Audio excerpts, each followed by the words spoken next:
How we doing, everybody? Today's video is going to be about my A650E automatic transmission. I'm going to be replacing the output and input shaft seals just as preventative maintenance because the transmission's basically been sitting around for a couple years and things could have dried out. Last thing I want to do is put the transmission up, start the car, have it start leaking. So we're just going to take care of that before it happens, and hopefully all goes well. Never done this before, so we'll see how things work. Let's get into it. Alright, let's start off with some part numbers here for your reference. This guy right here basically is going to be your tail shaft, so that'll go in the rear. And this one right here is going to be in the front, right here. And the back looks like this. Just like so. So we will be getting into this. What I have done is bought myself a seal puller from Harbor Freight. We're gonna see if this thing works. I've looked online and I've checked a couple things and seen how to approach it, but we'll see how it works with the shaft in place. So here we go. Alright, so what I've noticed with this puller is that it's a little awkward getting an angle with the shaft in place. So it's going to be a little experimental, and I'm just going to see if I can get a little leverage, and ba-da-ba-ba-ba. There you go, that was that. Bye bye seal. So by using the puller, and I'm sure any other way you might try to get the seal out, it obviously destroys the seal. So very important you have another one before you do this. And you're ready.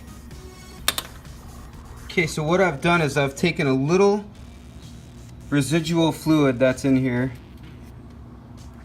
and I've coated the outside and the sides here just a little bit, just so the installation is not going to be dry. It'll kind of hopefully slip in a little better. And I'm basically just going to put it on here and we'll lightly tap it in. I'm going to use some extension here for the tapping and a hammer right here. Alright, got the new seal in. Pretty sure I'm in all the way. I got a nice little lip around the whole section there. It did take some time going about this method using this hammer and extension. I would sit there and slowly tap around the edges.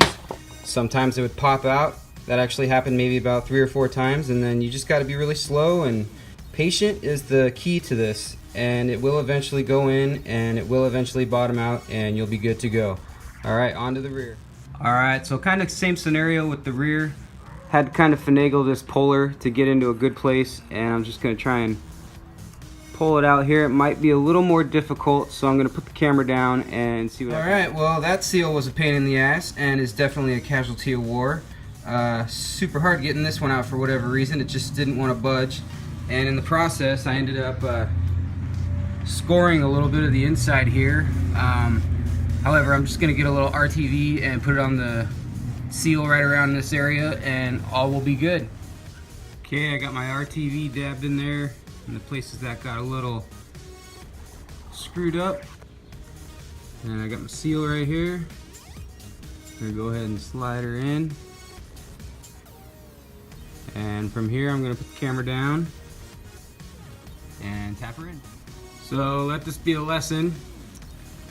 I was putting this in and hit it a little too hard, and it gave in right there at the top and a little bit here at the bottom too.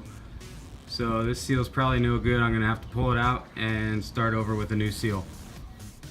Alright, so that was about a $22 lesson learned. Don't hit the seal super hard. It's made out of plastic and rubber. It will give way. So with that said, I got it in, but I tapped it too hard, so it kind of ruined the seal. I got a new one ordered, should be here tomorrow. However, I'm just gonna wait till the weekend when I have the guys over. Got a few more brains involved and it'll just be done properly. I don't think I did it improperly. I just went a little too harder than I should have, and the end result was the part broke. So only one way to go when you're down, and that's up. So that's where we'll be this weekend. Keep watching and get ready for some big stuff here.